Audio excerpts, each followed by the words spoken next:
The Lord be with you. and with your spirit. A reading from the Holy Gospel according to Saint Matthew. Glory to you, O Lord. Filled with awe and great joy, the women came quickly away from the tomb and ran to tell the disciples. And there, coming to meet them, was Jesus. "Greetings," he said.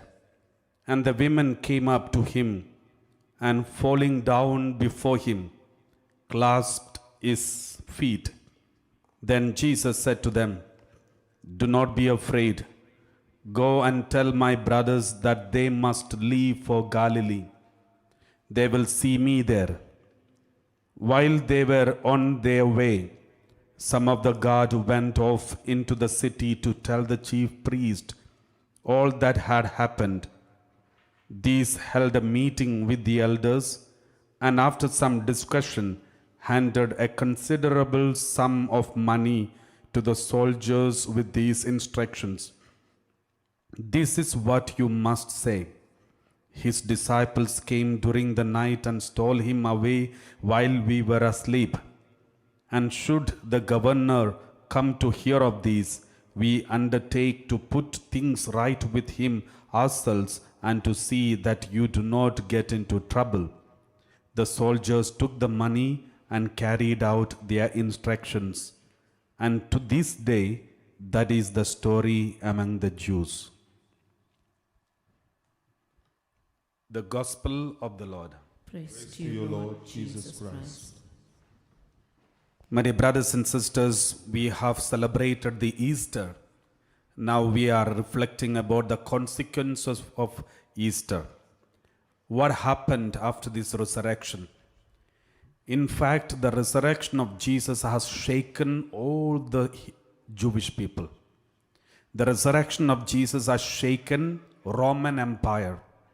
Roman leaders, Roman governor, everything was shaken because of the resurrection of our Lord Jesus. Now they know, if the whole world come to know, if the people come to know that Jesus was resurrected, they all will be in trouble. And everyone is going to accuse them, shout at them, react to them, and all those things. So resurrection of Jesus was the biggest problem for many people those days.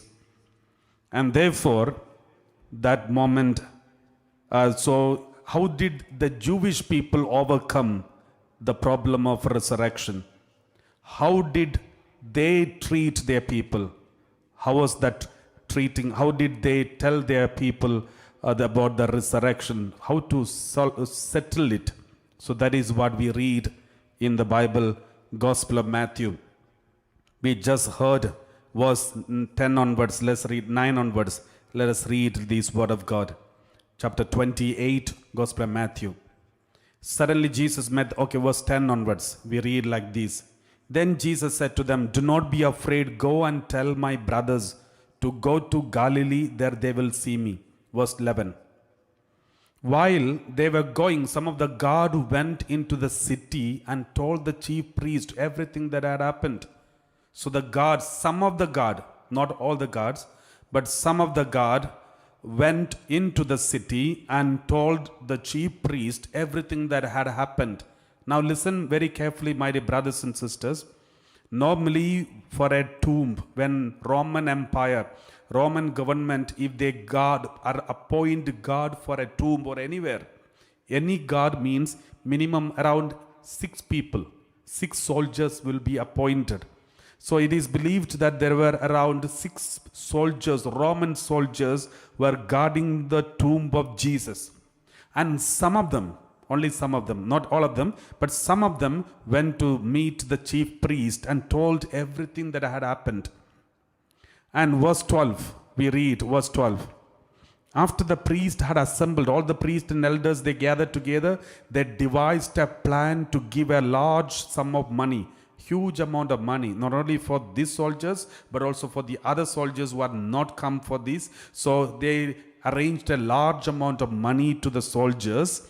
And then verse 13, telling them, "You must say, his disciples came by night and stole him away while we were asleep. So this is the story that was spread among Jewish people by the chief priests and elders and also by the soldiers. So soldiers were the guard, and when they tell these things, people will believe it. So they gave money to the soldiers and they told this. Now we have to remember one thing. Roman soldiers are directly under the guidance of Caesar. Though they are under the Pilate, Herod and all these people, if something goes wrong with them, it is the Caesar who will be directly punishing them. So Roman soldiers, if they violate any rule, violate any command, it's not considered against the violation of the law, but it is considered as an attack on Caesar, disobedience to Caesar himself. Therefore, any Roman soldier, if they violate any command or any duty on the spot, they will be killed. They would be killed. That is how the rule of Roman government. So no Roman soldiers will ever try to violate the law and ever try to break the law, because if they do that, there is not much trial, just execution is the only answer, only punishment. So that's how the Roman government used to work. So my dear brothers and sisters, this is very important point. Now the Jewish people, they told the soldiers and government, the people, that Jesus' body was stolen by his disciples. Now remember one thing, we can break from this sentence itself, we know it is a fake statement. In the sense, we can easily prove that these arguments are wrong. How? The first point that you need to remember here is, it is said, his disciples came by night and stole him away while we were asleep. As per the law of not only in Roman government, in all the countries, if someone is appointed to guard something, if there are so many soldiers, in case if it is a long time they have to guard, if they feel asleep, only maybe some of them can sleep, the others are supposed to be awake. Not all of them will sleep. If all of them are sleeping, then what kind of guarding it is? Here they say, his disciples came by night and stole him away while we were all asleep. What does it mean? Did they go to sleep in front of the tomb? So what was their duty when they were sent to guard the tomb? So there itself you can see a contradiction. All of them were asleep since we were asleep. How is it possible? Secondly, when they say we were asleep, they are admitting that they violated the law of Roman Caesar, because they are God. The Roman soldiers, they are not supposed to violate the command of the Caesar. And that means, all of them are supposed to be executed. They all of them broke the rule of the Roman government. And it is impossible. If maybe one soldier may break, maybe maximum two may break, but not all will break, because they will never dare to do that. It is impossible for all these Roman guards who are standing there in front of the tomb, and all of them break the rule of government, the Roman guard, the Roman rule. It's impossible. But the third contradiction, the most important contradiction, they said, his disciples came by night and stole him away while we were all asleep. What does it mean? They were asleep. They all were sleeping, but they saw the disciples. They were all asleep, but they knew who took it, who took the body.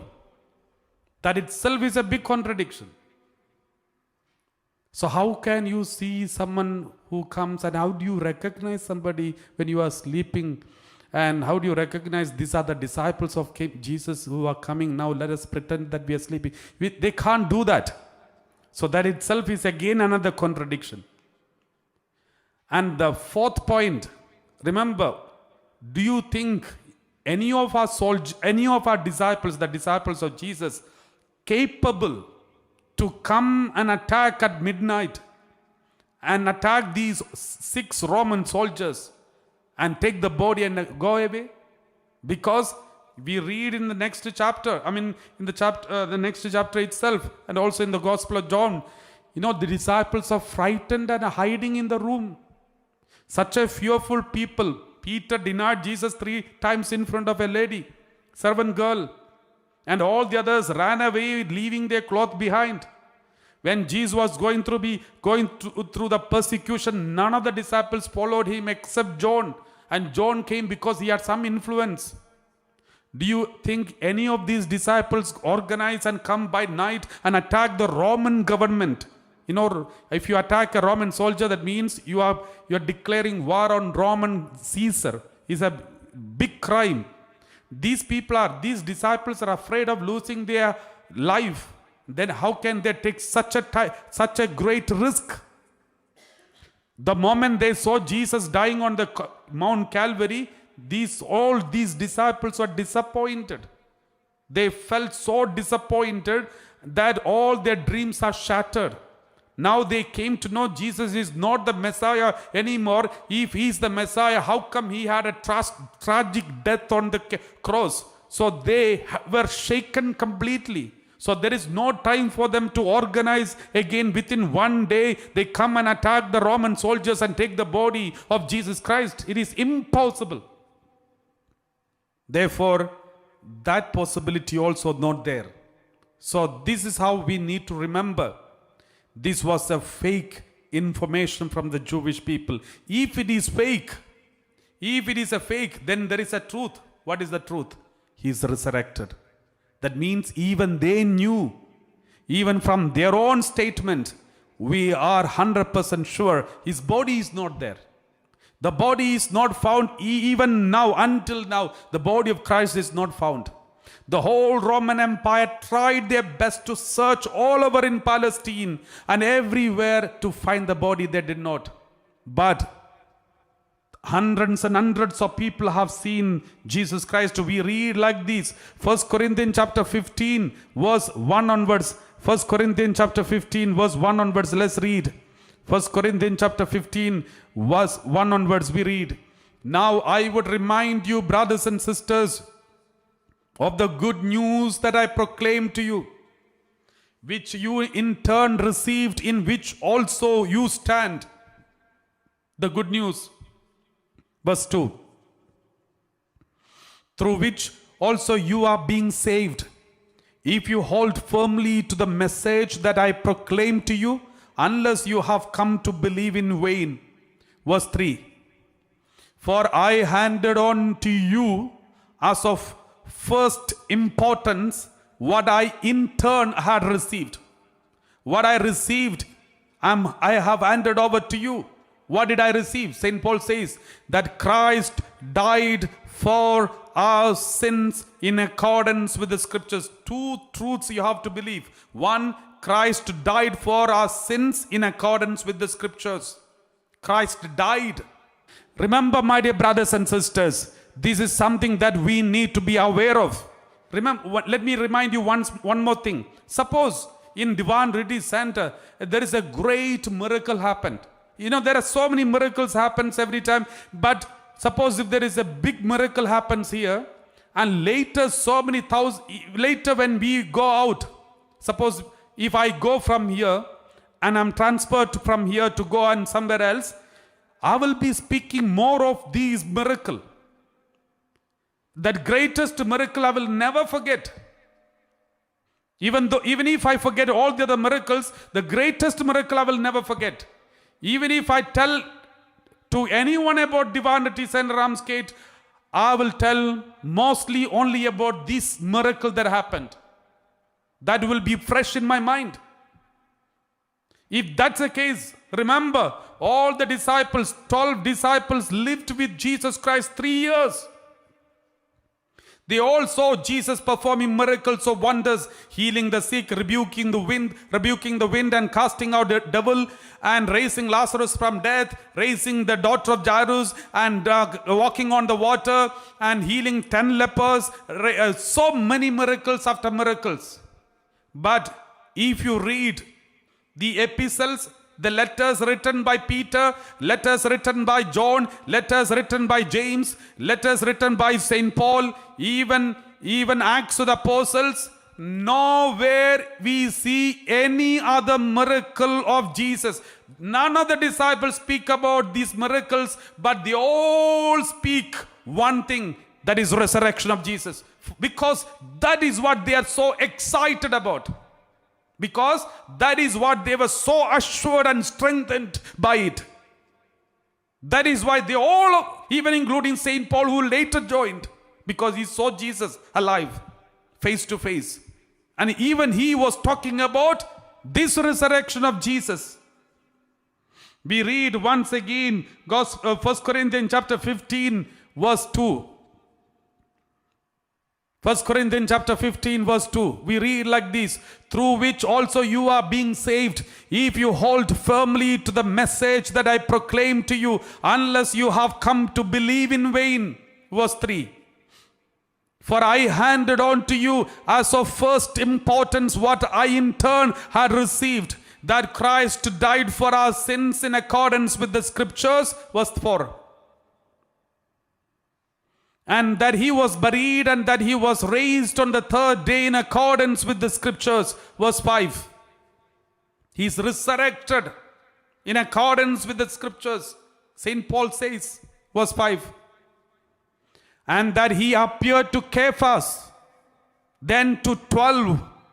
See, he appeared to Cephas, then to 12. That means even in the place of Judas, there was another person was joined, including them, 12 of them. He appeared later.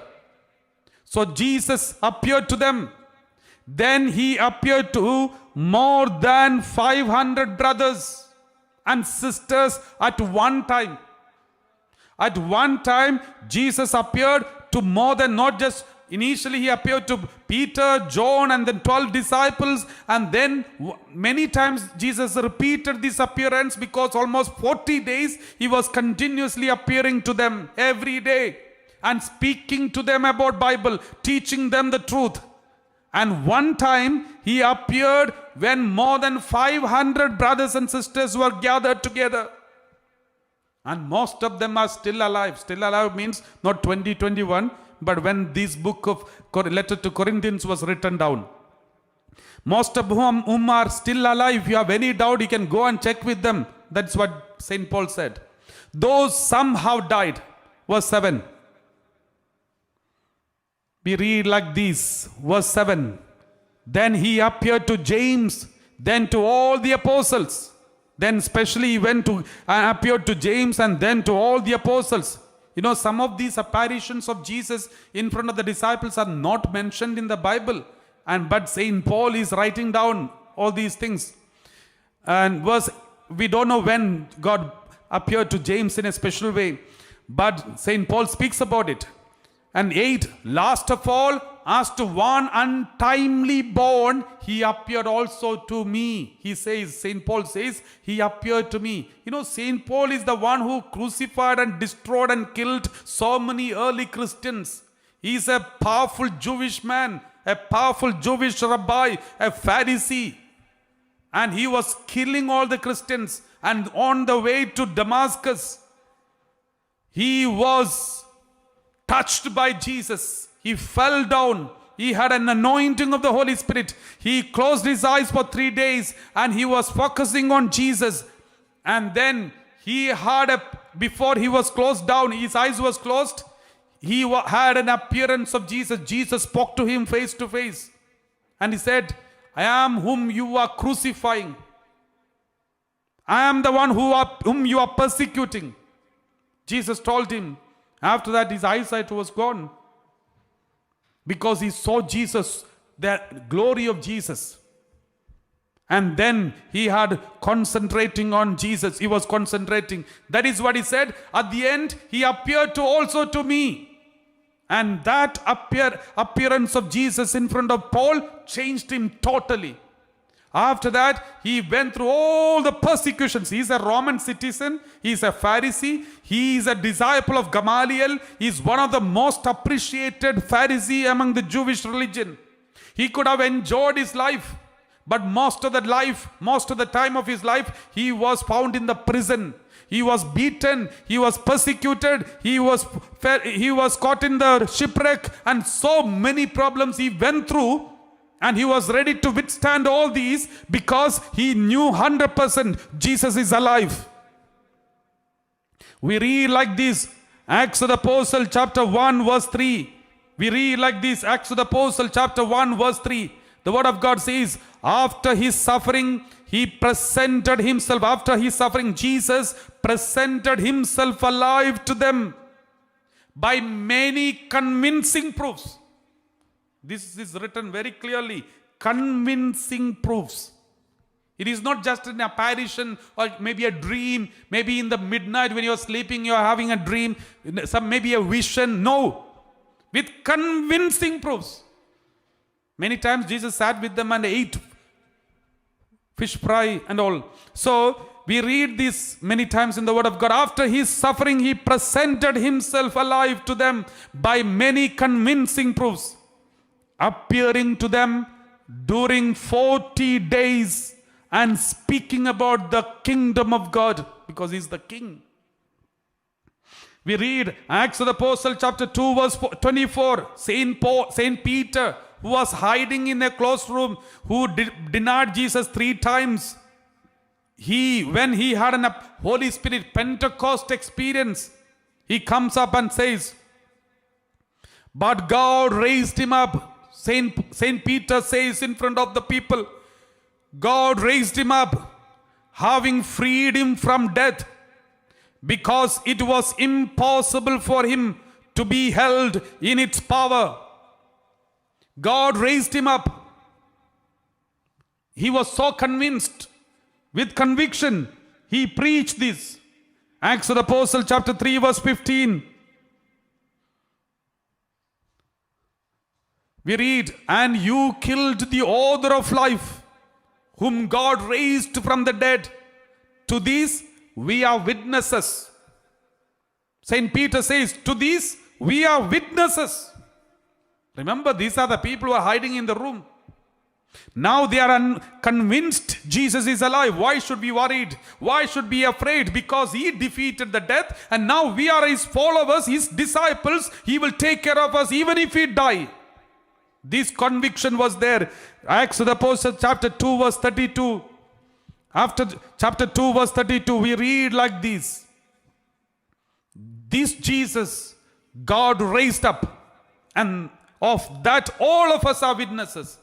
You know, if you read like these, so many passages, maybe you can read it later. Acts of the Apostle chapter 4 verse 1 to 2. Acts of the Apostle chapter 4 verse 20. 1 Corinthians chapter 15 verse 14 to 22. 1 Peter chapter 1 verse 3 to 4. Romans chapter 6, 8, 6, 11, 6, 8 and chapter 8, 34. All these places, they were telling the people, we are witnesses of the resurrection. This Jesus whom you crucified, he is alive. This is what they were focusing after the resurrection. They didn't say anything about the raising of Lazarus from the death, which everybody knew, but they were not so excited about that. They were excited before the death of Jesus. They were excited about walking on the water. They were excited about multiplication of the 5 loaves of bread for 5,000 people. They were excited about every casting out devil. They were excited. Once we remember in the Bible, when they themselves cast out devil and they came back to Jesus and said, Jesus, in your name, evil spirits are obeying us. They were so excited. But now, in their preaching time, after the death of Jesus, they are not talking anything of those things. They are almost all the time they are excited about the resurrection of our Lord Jesus, the bodily resurrection of Jesus. My dear brothers and sisters, if you really want to be a witness of Christ, If you want to be a follower of Christ, if you want to be a disciple of Christ, the most important thing that you need to believe today is this: Jesus is alive. Jesus is alive next to you. Jesus is alive in front of you. Jesus is alive in your family. Wherever you go, Jesus is alive. This you should be convinced about.